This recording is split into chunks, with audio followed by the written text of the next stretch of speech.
Welcome to the Rhode Island Division of Developmental Disabilities DD Community Forum.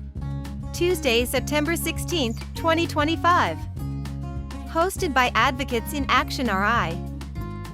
Hello, welcome to the quarterly Rhode Island Division of Disabilities Community Forum. My name is Kelly Donovan, and I am here representing Advocates in Action Rhode Island. Today we are so glad that a lot of individuals who receive services from the state because we love hearing your feedback on what could be done better and questions about confusing things with regards to your services and your overall opinions and feelings. And like we say, nothing about us without us.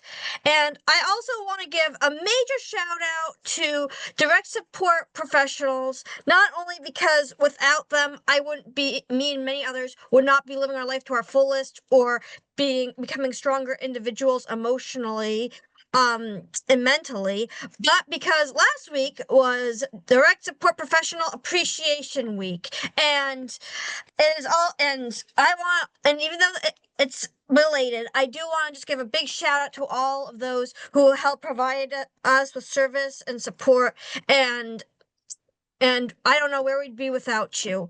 And I just want to show love to all the support workers I have ever had in my entire life.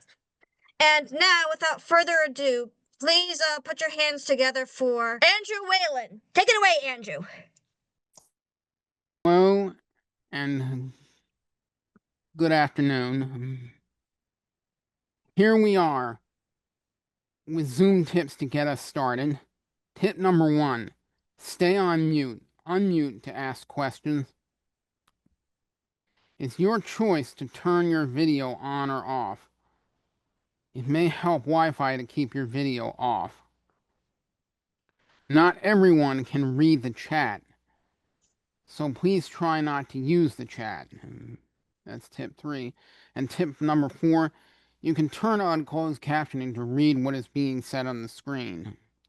You got a menu for tip number 4, which has captions, which has under the menu for more, and subheading captions. You hit those and you can use that to turn them on. And now I think I'll hand it off to Kevin Savage. Okay, thank you, Andrew. I appreciate it. Thanks for getting us set up. I think we're going to have a relatively brief meeting this month, or quarter, I should say. But anyway, I just wanted to thank all of you for coming today and for participating in this meeting, and I look forward to hearing people's input when we are done with our announcements. I wanted to echo what Kelly said about thanking DSPs. Last week was National DSP Recognition Week. We appreciate you all year long, but do want to take this extra opportunity to thank you for the work that you do with supporting people with disabilities. It's a special job. It's a lot of commitment, and your kindness and work in particularly supporting individuals with disabilities is greatly appreciated and respected, and we're thankful for the work that you do and for your unique involvement in people's lives. So thanks very much. I also want to point out that it's National Disability Employment Awareness Month in October, and Jay will be talking a little bit more about that later in the meeting, but we will certainly be preparing for that and for talking about what we're going to be doing to support and encourage employment next month. We continue to work on bringing conflict-free case management to scale. There have been some difficulties in getting people up to speed and certainly getting enough conflict-free case managers available to meet every single person with disabilities, a conflict-free case manager, and then getting, I would say it's fair to say, all the conflict-free case managers trained with the right level of expertise that they need to adequately meet the needs of people. We continue to work on that. I want to thank the trainers both in BHDDH and in Sherlock, and then everyone else who's been involved in supporting and bringing this whole effort to scale. It's been a big deal. It's, as everyone knows, it's a national effort. It's certainly been taking an amazing amount of time to get it implemented across the country. Rhode Island's no different. We're working on it. We continue to get feedback and make adjustments, but I mainly want to thank everyone for their patience as we bring this to scale. No small effort at all. I can pause there if anyone has anything that they want to add on that, so we don't leave it to the end. If this is a particular issue you want to talk about, I'm happy. I know we're going to have time for questions, so if you want to ask questions on this, I'm happy to stop right now and take some questions on just conflict-free case management. Michael? Well, I just want to say that I want to work at the library one day. I'm really good with the technology, and I cleaned up after myself. I organized things. I read a lot of books, and I did take a lot of photography. Okay. And do you have a conflict-free case manager? Well, I don't. Well, I'm not. I don't. I'm not working in the library at the moment, but So you want to work at the library? All right, so we'll work with your case manager to make sure that he or she understands that, and we'll get back to you. So today, Natalie is helping me keep track of questions and follow-up, because I think I missed a couple of points last time because we didn't follow up right away. But Natalie's going to help me make sure that we follow up from specific questions from people in the audience today. And so, Michael, we'll get back to you quickly on that. I just have to also say we had a meeting ahead of this and we were talking about that. And Michael, we practiced a little bit. And we also thought, I think the question might have come up later also because Michael was trying to make a pitch too, like, because it's a community and look at all these people. So if anybody knows of library jobs instead of the conflict free, that I think that was part of the thing too. So and we can recommend him if you want a recommendation from us at ANA. He went through our leadership class. He's wonderful. He's multi-talented. He can do graphic stuff too, graphic design stuff. He makes little videos and photography and videos. So. Well, excellent job at self-advocacy, Michael. So it shows that you learned a lot at the Advocates in Action advocacy program and leadership program. So great job. Thank you. You're welcome. Anybody else? Kim just put a comment about conflict-free. Andrew, do you see that? Do you want to read it so everybody can know what it says? A comment about CFCM. One of the people supported by Living Innovations and their home provider, their sister, loved meeting their new case manager yesterday. They said the case manager did a great job describing what case managers do and what it means to the person supported. It was a great experience for them. And Ann Peters asked, is there a timeline for assignment of case managers? So thank you, Kim. I appreciate that positive feedback. That's good to hear. And Ann, we don't have a timeline right now, but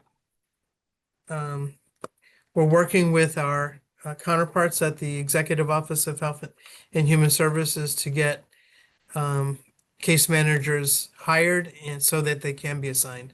I wish I could tell you the timeline, but I can't do that. We don't know that yet. Anybody else? Kevin, All right. Yes.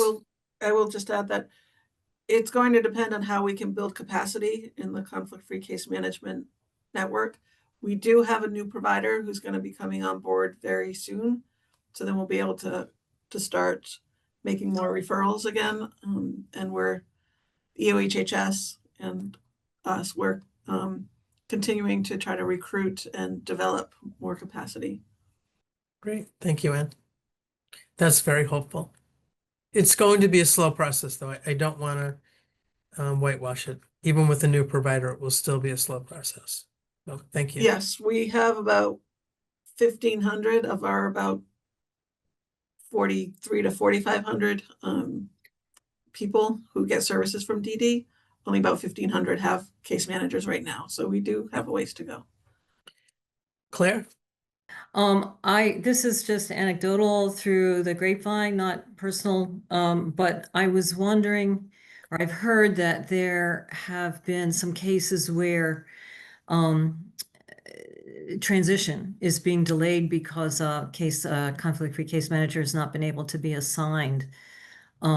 Is there a process for situations where there's a transition person and there's no conflict-free case manager available?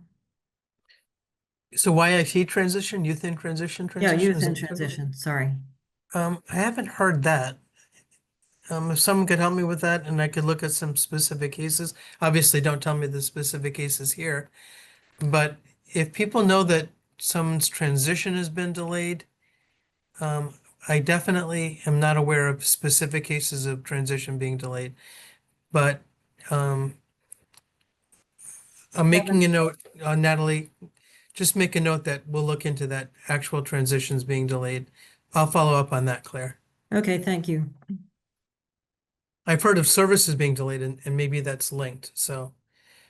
But delays are a problem, so one way or another, whether it's transition or services. I want to be as honest as I know how to be. Yes, services have been delayed, whether that's transitions or not. We'll follow up on it. We had a good meeting with providers this morning and similar types of things were stated, so. But there certainly are delays somewhere in the system, and so for sure services. I think I'd be surprised if that didn't impact transitions. That's just a new twist on delays. Anyone else? So someone else wrote something in the chat there, Andrew, if you want to read that, Carrie Casino, yeah. She said she seconds what Claire was saying Okay. regarding delayed transition to adulthood and that she has specific cases to converse with you about as well. Okay.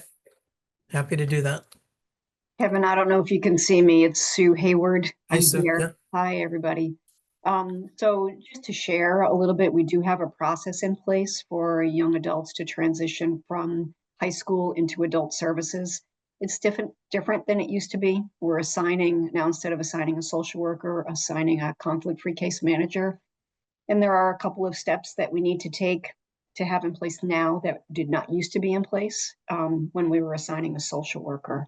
So I sure am interested in anyone who's having a challenge with that. And Carrie, if you would like to contact me, I would really like to talk with you. I'll put my email in the chat.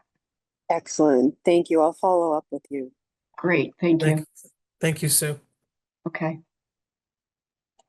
I just wanted to let everyone know also that when this is over, we take the recording and edit it and put it up there with like all the resources people mentioned. So if you hear something or you hear someone's contact information when they're talking, and so you came up perfect, or you filled the screen over here. So when people are talking, you'll see their contact information right below their face. So if you can't reach it in the chat, you'll be able to get it. Use the QR code or the following link to view the recording and related resources from today's forum at www.advocatesinaction.org/ddcommunityforums. Great. I don't want to move on too quickly if other people have concerns. Okay. All right, we'll move on.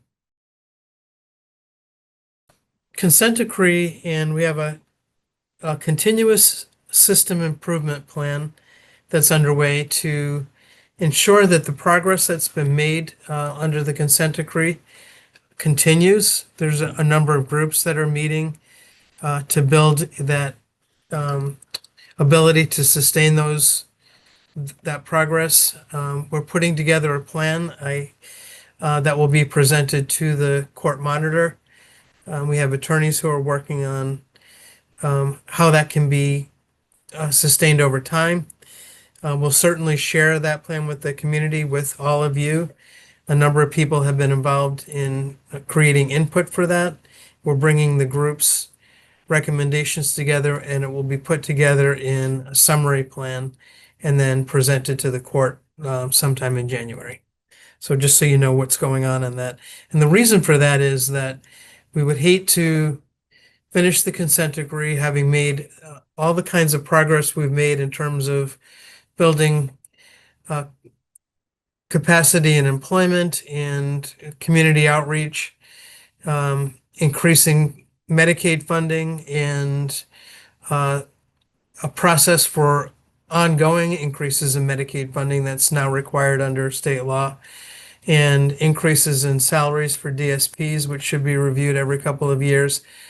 To lose that just because the consent decree goes away, we want to build in a requirement when we complete the consent decree next July that this kind of progress is required to be maintained prior to leaving the consent decree behind. So that's what that's about. Any questions on that? There's something in the chat, Andrew. I don't know if it was about the CFCM or. Yeah, I think maybe it was.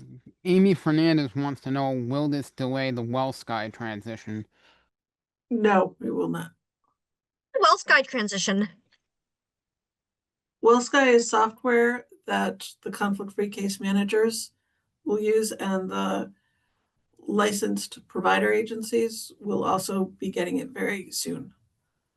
So it's nothing that participants will have access to. Gotcha. I have a question. You had just mentioned Medicaid increases.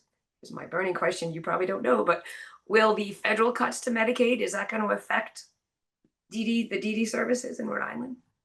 So far, I have not heard anything that indicates that there will be cuts to DD based on federal Medicaid cuts. We have a group of people in the state that meet on a regular basis to monitor information that comes through the federal government, but there's been no indicator of DD cuts. So that's good news for us so far. I can't predict the future, but that's where we are right now. Okay, Heather isn't here today, but so I'm just going to speak briefly on peer-to-peer and family-to-family supports.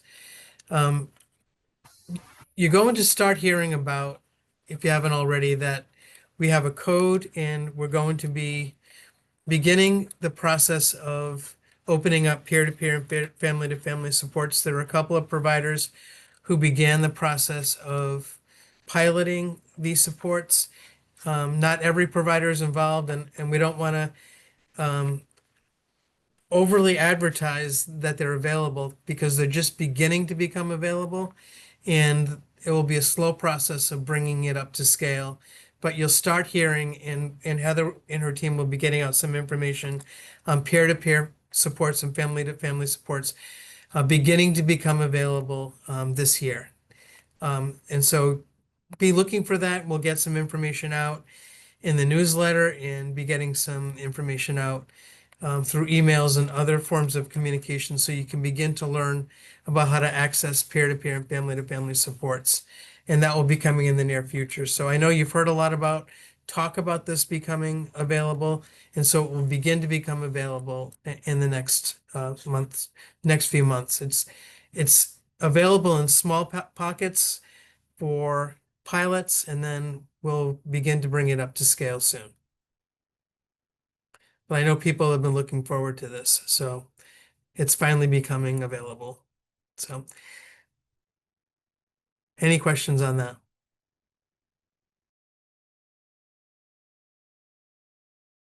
I'm going to turn it over to Jay. He's going to talk about, give an update on the kickoff for the National Disability Employment Awareness Month. So turn it over to Jay. Jay? Thank you, Kevin. As Kevin had mentioned, yes, October will be National Disability Awareness Month. This will be the 80th anniversary this October. It's an annual recognition of the positive impact of people with disabilities in the American workforce. So the official theme this year round is going to be Celebrate Value and Talent. This theme emphasizes the significant contributions that American workers with disabilities make to the workforce and the economy. So I've been working with ORS. We received some nominations for some businesses to look at and to recognize, but I would also invite everyone to, if they want to submit their success stories to me to be shared in our newsletter, or an employer that they would like to have recognized, please feel free to reach out to me, and we will make that happen. And that's about all I have. Thank you. Great. Thank you, Jay. Any questions on that? And Kim, Einlath, and Kelsey Collins on updates on the statewide workforce initiative and DSP Recognition Week. Thank you, Kevin. Appreciate all the good stuff that's going on and this opportunity to talk with you all. I'll hand it over to Kelsey, who will celebrate DSP Recognition Week, and then I'll come back and talk a little bit about the Rhode Island Statewide Workforce Initiative. Thank you, Kim, and thank you, Kelly and Kevin, for recognizing DSP Recognition Week earlier. We also would like to take a second to recognize and celebrate DSPs and the DSPs who are part of the Rhode Island Statewide Workforce Initiative. So we're grateful to all of the DSPs who contribute to our work, including the 3 work group members, 1 work group co-lead, and 75 DSPs who participated in DSP listening sessions. So as part of DSP Recognition Week, we asked some of those DSPs what it means to them to be part of this work. So I have a couple of quotes to share. Melissa Richmond, who is a member of the Selection and Retention Work Group, stated, "I've been involved with the statewide workforce initiative for the past year. As a DSP, it's made me even more passionate about my role. I share the recruitment flyer with all DSPs I know, important topics are discussed, action is taken, and everyone truly listens and values our voices. DSPs are being recognized, and the lives of the people we support can only get better. Seeing them happy, smiling, and proud of themselves are the best moments of my day." So in addition to Melissa, we also heard from Amanda Edwards, who's a co-lead in the Policy Guidance and Worker Voice work group. And when we asked her what it means to her to be a part of this work, she said, "Being a part of the Rhode Island Statewide Workforce Initiative is an opportunity to make sure DSPs have a real voice in shaping their profession and to help create a system that values and supports their work. It's meaningful to contribute to building a stronger, more diverse workforce that provides the best services to individuals with disabilities. As a local program director and Special Olympics coach, some of my proudest moments are watching my athletes achieve their goals, whether it's learning a new skill, winning a medal, or gaining confidence. Their accomplishments remind me why this work matters and show the impact strong, dedicated DSPs can have in helping individuals grow and succeed." And then earlier in the year, when we hosted listening sessions for DSPs, some of the things we heard from them included that DSPs do many different things. They support people with disabilities in daily life, like helping communication, jobs, and community involvement, and they often take on roles similar to nurses, teachers, coaches, and friends. They focus on the person. DSPs help people set and reach their own goals, build confidence, and become more independent. One DSP said, "We work for them." And they stay because they care. DSPs build relationships, feel rewarded by the impact they make, and often see the role as a lifelong commitment. Many say it's the best job that they've ever had. So before I pass it back over to Kim to give more updates on the Rhode Island Statewide Workforce Initiative, we have a quick video showcasing the hard work of DSPs. On the next slide, there we go, thank you.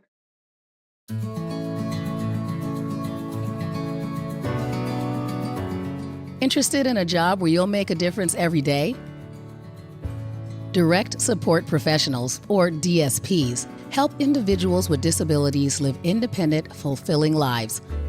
From assisting with daily tasks to supporting personal goals, DSPs are the reason someone thrives at work, builds relationships, and becomes part of their community. Miranda is very sociable. She wishes she could do more. Our goal is to support them and help them achieve what they want their life to be. It's more than a job. It's a chance to change lives, including your own. Join a career where your work truly matters. Become a direct support professional.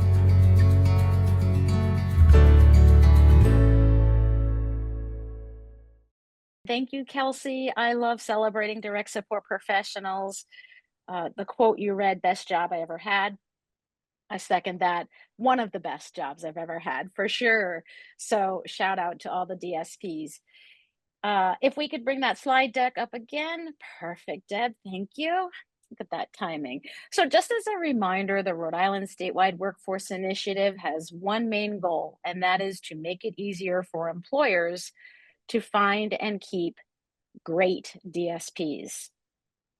The initiative was created in order to address two things, and that is DSP workforce shortages and DSPs not having access to the training that they need to be great. So as a part of that work, you'll see on the screen, we have self-direction data collection and learning series pilot. If you recall on the last quarterly forum, these were things that I said were on the horizon, and now they've happened. So the next couple of slides are going to review what we found with these two pilots. We can go to the next slide. Great. So first, we had a staffing survey pilot, and what we discovered through that survey, there were 81 responses to the survey that we were able to use. And what we discovered, what works for people who self-direct services, on average, people employ about 3 staff members with a mix of family and non-family as DSPs. Wages average around $27.53 per hour, and not many people offer benefits to their DSPs. So benefits like health insurance, paid time off, and other benefits that employees might have access to otherwise. And lastly, what was discovered through the survey pilot is that how are people doing with keeping their staff? Well, 3/4 of the people who completed the survey, 75%, did not have any DSPs leave in the past year. And about 1/3 of the people who responded are trying to hire new DSPs. So that's a real high level overview of what was discovered through that process. And I'm wondering, for people who self-direct their services, I wonder if this sounds about right to you. Meaning, do you have around 3 staff members that you work with, or does that wage sound about right? Or have you not had turnover in the past year, most of you? So just curious if what I just shared sounds about right to people who use self-directed services. Feel free to unmute your mic. Hi, it's Hi. Deanne. How are you? Good. Good. I think it's about right. I think it is. I think people from the survey results that you did, that seemed about right. But the 1/3 that are looking to hire, I want to say it seems a little low, but I see you had 81 participants. So I have a feeling there's a lot more out there that's looking to hire more staff. But the retention of it, for the most part, seems to be right. But Excellent. Thanks, Deanne. I appreciate that feedback. Thank you. Anyone else have a response or a reaction to what I just shared? Kim, do you know how many hours a week per average those that number puts in? Because they don't get benefits. So like, did you ask, like, is it people full-time or part-time, or is there an average number? That's a great question. I do not know the answer to that, but I can get the answer to that. I also know I'm joined by one of my colleagues from ICI, and that would be Megan. Don't know, Megan, if you can respond to that question. Yeah, this is Megan. Thanks for your question, Deb. I have a feeling that was collected as a piece of information. This is very much kind of the initial data. We just wanted to get it in front of you all. There will be a larger report to come that'll have details like that, and we'll make sure that it gets shared when that time comes. Thank you, Megan. I used an acronym, ICI, that stands for the Institute on Community Integration. That's the UCED, the University Center on Excellence in Developmental Disabilities in Minnesota. And Megan and her colleagues have been immensely helpful in moving this initiative forward. So thank you, Megan. Any other comments Peter, did you have something? Yeah, yes, I'm new to this this chat community. Thank you for putting this together as you do each quarter. Um, my daughter has recently um, become a part of this service, and we have been. I'm not sure of all the acronyms, so I'll just kind of I'll word it my way, and then you can take from what I say and maybe correct it if it's wrong. But so my daughter has services. I'm her, um, I guess her fiduciary or for her financial sponsor to help her hire people and to keep schedules and things of that nature. Um, we actually have 4 workers for my daughter, and the reason we have I guess so many, I look at it as being so many because you try to find people who can work some of these hours, some of the hours, because it's not a 9 to 5 job. She's still finishing up with school, so there's a lot of moving targets, between that and doctor's appointments and things like that. So we have a multitude of people working with us to help us get through as the DPS employees. So it's been very helpful to us. I think it's a wonderful program. We're very happy that this is something that you guys have in place, and we've had a lot of support through the school. This is through Cumberland High School. We had some great staff members over there, and so it's been very helpful to our family. And I just wanted to reach out, and this is like I said, it's my first meeting, and I wanted to say thank you. Oh, well, thank you, Peter, for being here and joining this wonderful community. I wish I could take the credit, but I can't. I'm just one of the presenters who happens to be involved in the workforce development of the DSPs, which is, Right. as I mentioned, a job that I loved so much and hold dear to my heart.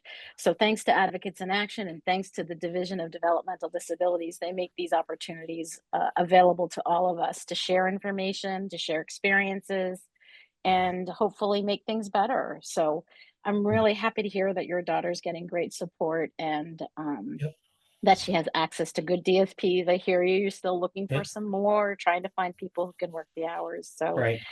yeah, we're happy to support you. I'll leave my information in the chat if you want to reach out and we can connect and see if the Sherlock Center can be of help to you. Sure. I appreciate that. No worries. I'll Thank do you. that after my presentation. Sure, no worries. Alrighty. I just have a couple more slides. Can you somebody put a quote in the put a comment in the chat, Andrew? Sure, this is from Lisa Palmacchio. She said all high schools have a career day and that it would be a wonderful place to let these young adults know about DSP jobs and what they do. Yes, thank you, Andrew, for bringing that to my attention. I love that idea. We do have one of the work groups focuses on marketing and recruitment, and they are methodically working toward finding ways to connect with people who don't know about this profession, or maybe they do know about this profession and want to learn more. And so high schools absolutely is one of the places we're looking to make an impact. We know how great this job is. We're working on how to connect with those high schools and colleges and other spaces. I'm actually going to talk a little bit about some of the work and the progress that we've made in that space in one slide or more away. So thank you for that. Thank I think you, that's an Lisa. amazing idea, Lisa. I agree, Kelly. Thank you. Yes, thank you for the suggestion. So I think I have one more slide on the self-direction pilot. If we can move to the next, there we are. So the other thing that we accomplished this summer was a learning series pilot, and an invitation was extended to 17 people who had participated in the survey that we just reviewed. 3 people attended the pilot series. That may not sound like a lot, But it was rather intensive in that there was a group discovery session, and then there were one-to-one sessions where people could really address their workforce challenges. So if, for instance, people are having a hard time finding great staff, that might be something that people got a little bit of a consult on. Or maybe some people are having a hard time keeping great staff. So that would be something else that people were able to get some consultation with. And then there were 3 sessions focused on finding, choosing, and keeping great DSPs, as you can see in that graphic. And then there was a wrap-up session. So overall, I would say it was a positive experience. That's the feedback that we received. And what the results are, well, it might take time for people to change the way that they're approaching finding and keeping great DSPs. So through time, we'll hear back from the 3 participants who were in the pilot series and hopefully have a great outcome, which is stabilizing their workforce. So I think that's all I have to say about the self-direct work, unless there's any questions, anything in the chat for me, Andrew, or should I keep on going? I think you can keep going. I think the only other things in the chat are a thank you for sharing your story for Peter from Susan, and also a compliment from Susan on Lisa's suggestion, which we already talked about. Thanks, Andrew. Okay, so lastly, I'll talk about that recruitment and selection, the recruitment and selection resources. If you visit riswi.org, it will bring you to the Sherlock Center's Direct Support Workforce webpage. And what you'll find there are resources for employers. And we just talked about employers who self-direct their services, but there are also employers for people who provide agency services. These resources are for all employers. And if we go to the next slide, we'll see that there are recruitment materials, which includes flyers and social media posts and public service announcements. That video that you saw earlier when Kelsey was recognizing direct support professionals, that's one of the public service announcements that's available to inspire people to want to do this work. And there are selection materials. There's a realistic job preview, which helps people in their selection process of hiring good DSPs, great DSPs. And there's also training materials. There's DSP competency sets and the DSP suggested orientation and onboarding. Maybe that sounds like a lot of words.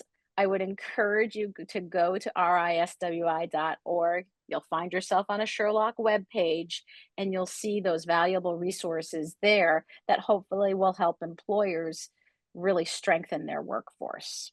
If you want to learn more and participate in the Rhode Island Statewide Workforce Initiative, we'd love to have you get involved. You can email us at riswi.ric.edu. You can visit us on our webpage. There's so many different ways that you can get in touch with me. I will put my email address in the chat. And I thank you all for your time. If there aren't any other questions, enjoy the rest of the meeting. Great. Thank you, Kim. Appreciate it. Nicely done as always. All right, this is the time in the meeting where we open the floor up to anybody who has questions, comments, concerns, or things to share. Everybody, thank you, Kevin, Kelly, and everybody for putting this together. My name's Key, and I just wanted to provide 2 updates to the group. Firstly, that the Rhode Island Association of People Supporting Employment First, which is a grassroots organization, which actually Jay, who spoke about National Disability Employment Awareness Month, served on the board on as well. But we are deeply committed towards partnering with all stakeholders when it comes towards expanding that message, and greatly invite people to connect with us. We have a 2-prong approach.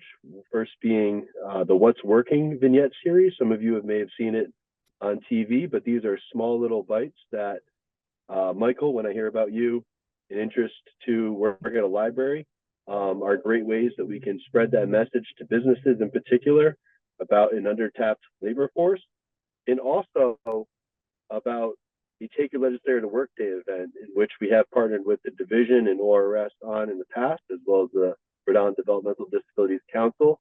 And that's a great way during, especially this time, to bring in our lawmakers and have them show about the benefit of hiring all types of employees, including those with disabilities. I'd also like to make a quick plug that the Sherlock Center will be offering a family employment awareness training for adults as supported by the Developmental Disabilities Council, as well as the Rhode Island Division of Developmental Disabilities. And that's a great way where people can learn firsthand about what types of resources, opportunities, and outcomes that people can have when it comes towards approaching work, while being real about some of their concerns that they may have as family members. This particular version, which I do see Claire on the call, had started some years back, and I'm glad to see that the Sherlock Center has picked it back up and is offering it again to the public. So just 2 quick plugs, and thank you again for the opportunity. Great. Thanks, Key. Appreciate Wait, it. Key, don't leave. Wait, where do we find that stuff? Is it to the APSI website? Is there a website or? So if you go to our Rhode Island APSI Facebook page, and that's APSE or RIAPSE on Facebook, you can become aware of that, and please reach out. And then in terms of the Family Employment Awareness Training for Adults, also known as FEA, please reach out to the Sherlock Center, and we'd be happy to have you be a part of that. Thanks for clarification. If people don't have Facebook, is there another way to find out about it? Certainly. So you can also go to www.apsi.org and then look up our Rhode Island chapter. Excellent. Thank you. I swear this is the last time I'll go on and off camera. Must I call you back? Thanks, Deb. It looks like there's another comment about Medicaid cuts. Ann Peters was saying, Kevin said he has not seen cuts in funds, think specifically Medicaid, but I understand that funds for clients to get classes or memberships funded are being cut starting Jan 1st, 2026. I haven't seen any DD cuts, so I'm not sure what that is. But Ann Peters, I don't know of any cuts for DD funding for Okay. Medicaid. So we'll look at it. I'll look into it, but I haven't heard of any DD cuts. And I just had a call with Medicaid this morning, so not sure what that is. Okay, my daughter received services through Perspectives, and we were notified of that not long ago. That's starting. There's no DD cuts for, let me just say clearly. So far, there have been no DD funding cuts from Medicaid. So is there another stream of funding that the agency was perhaps using that you can think of, or is this just the agency dealing with their budgets? So the budget hasn't been cut at all. It could be that goods and services are, you're just having to comply with the goods and services and how you use them. Okay. So that's, but we're not going to get into your personal case. Okay, So thank you. if you have questions on that, we can work with you and Perspectives on that. Okay, thank you. But we have asked agencies and goods and services to come into compliance with existing Medicaid rules. There's not a cut on them, but there are existing rules that weren't being complied with, so they have to be complied with, and that might be it. Thank you. It's not a cut, though. I hope that helps. Yep. But I have to look at your case and happy to do that with you individually. Can I just say, Andrew, before you read that, try to read that super long link from Crystal about the family employment awareness. We'll put that directly up with as a resource so that people can find it there, because that's way too long of a link. Scan the QR code or use the following link to register for the Sherlock Center's next Family Employment Awareness Training at https://events-education-training/all-events/family-employment-awareness-training-FEAT-0. But there's another comment up there for hers. Yeah, it's from Anna Regal. Based on the first comment about high school career day on DSPs and what they do, I wanted to add in that it should be more promoting throughout Rhode Island to have an increased on DSPs and agencies for hiring purposes. Thank So, you for that, Andrew, and thank you, Anna, for that comment. I'll absolutely bring that back to the initiative and its leadership. We are in the process of rolling out these resources and making sure that there's a raised awareness about direct support professionals, both for agencies and people who self-direct services. Sorry, Kevin. no, that's good. Thank you. That is what the initiative is about, though. So I think that's what Kim was sharing. That's certainly what they're working on. So thank you. All right. Anybody else? Kevin, Happy to hear from you. it's Jackie. Hi, I was Jackie. just, hello. I just wanted to give a moment for Ripen to provide an update on their upcoming webinars for self-direction. Sure. Hi, thank you, Jackie. Hi, I'm Sue Donovan from Ripen.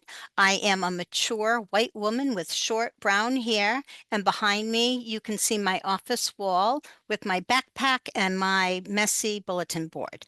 So we've got a nice fall lineup as we finish up 2025.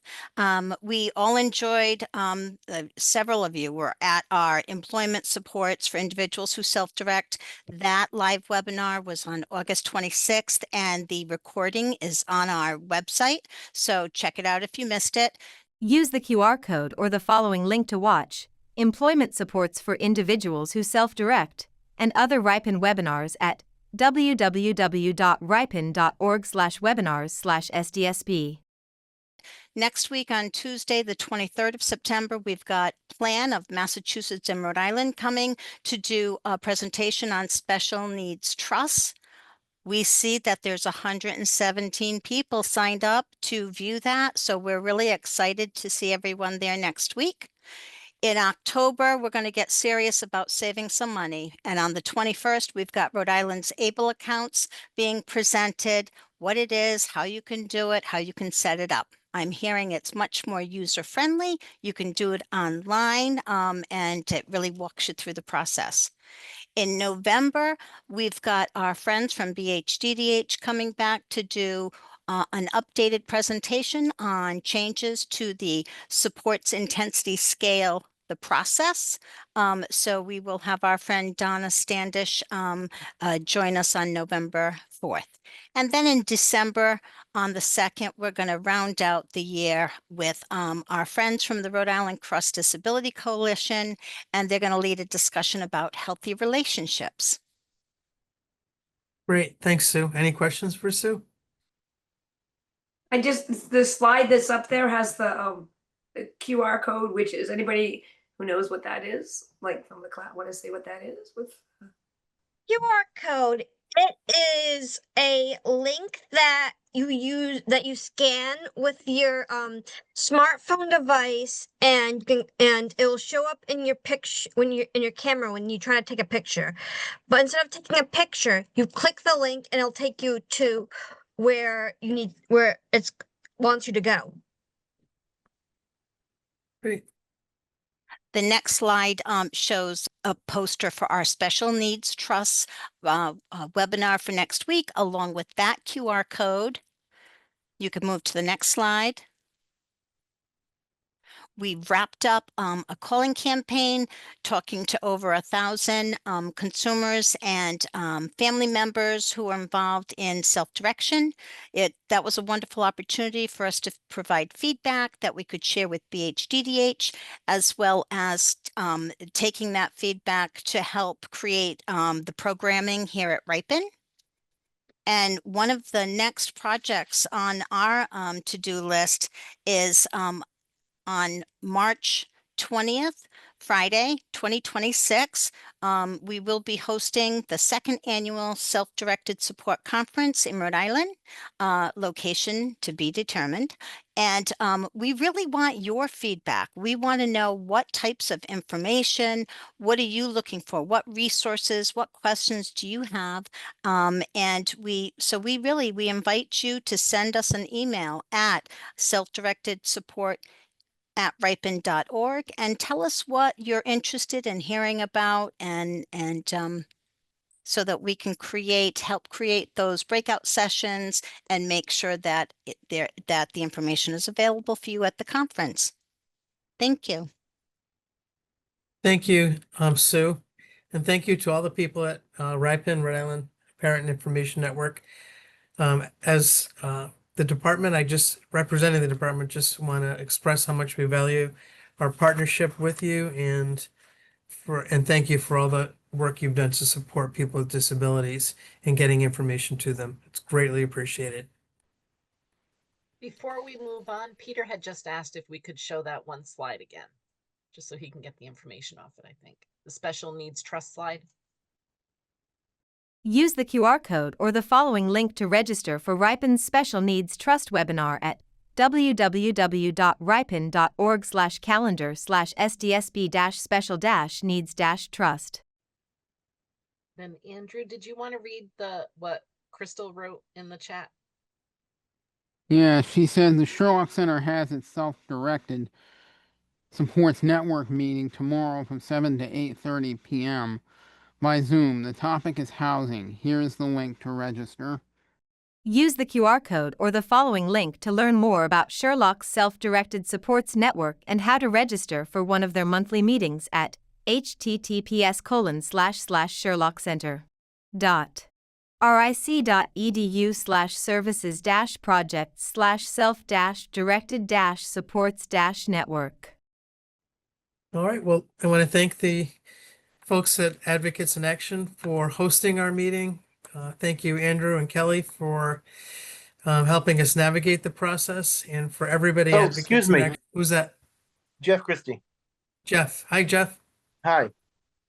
Just a little plug. I'm taking the business course, the Sue Babin's business class. Okay. Because I want to do my own comedy business, as well as because I did a comedy class for Funny for Funds, and so I would like to. I'm going to be paid by them, and I also want to do my own business. Jeff, this is Deb. Excellent. Yeah. Jeff, you got to tell them more about your performance and the so, awards yeah. you won and stuff. Come So- on, toot the horn. Okay, so This is a big deal. I took the class over the summer, and the top winner was going to perform in front of over 600 people at the Crown Plaza. So that was me, and the owner of Funny for Funds wrote the bit. He sent it to me. I listened to it. I practiced it. I ended up being the top winner. Performed in front of those people. There's another show in October for my chorus. I told him I'd like to perform in it. He's going to pay me $75. Wow. And I thought, why not do a side business for comedy? And so I told Sue I'd like to take the class. And so we just had a little short class meeting today. So hey Jeff, yeah. So was it because you sent the invite after tickets were sold out to the last one? Thanks. That was sarcasm. So are we going to get a link to the next show ahead of time so that they won't be sold out? And also, is a recording of the last one anywhere? I don't know, because people were trying to send people recordings and it was too long. Yeah. Nobody, like, they didn't have the news there or anything to film it? Or... No, there was. I could have come as a videographer. I could have snuck in that way. Wait a minute. There were cameras at the Crown Plaza. Yeah. I was told that it was only going to be recording his set, and then the host said that the whole thing was going to be. So I'm not really sure.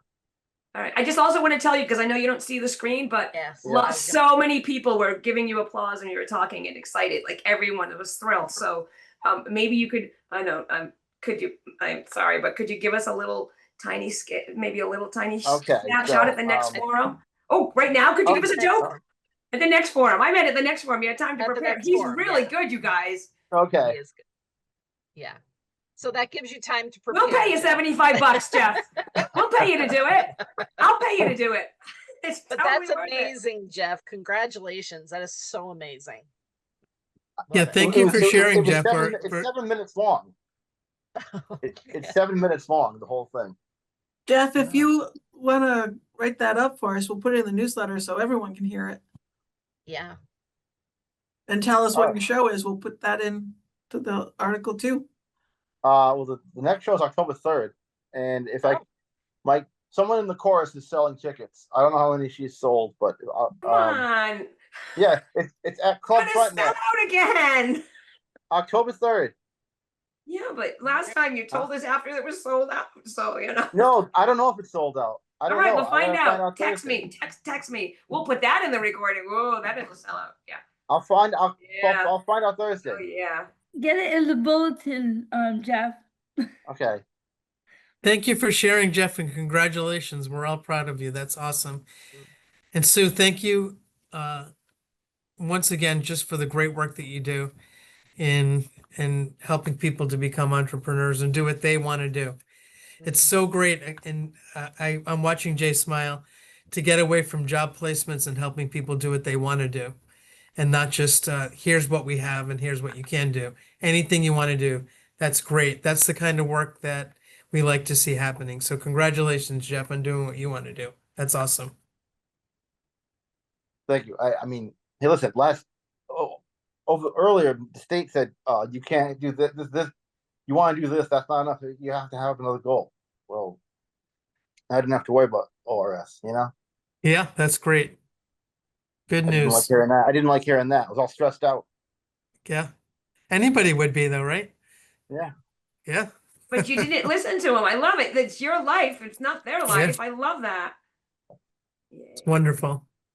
Well, I think that's a good note to end on. Thank you so much. Congratulations. And those are the kind of things that we like to hear about, that the things that we're investing in are really helping people get to do what they want to do and live a better life this year than they did last year. So thank you. Thanks, everybody. It was great seeing you. We look forward to Employment Month next month, and keep up the good work. Appreciate all of you. Thanks so much. Thank you. Thank you. Thanks, everyone. Contact the Division of Developmental Disabilities. Phone 401-462-3421. Para dejar un mensaje en español, 401-462-3014. Email bhddh.askdd@bhddh.ri.gov. You can watch this recording again and find out more about the topics that were discussed at www.advocatesinaction.org/DD Community Forums. Produced by Advocates in Action RI for the Rhode Island Division of Developmental Disabilities, BHDDH. Remember, nothing about us without us.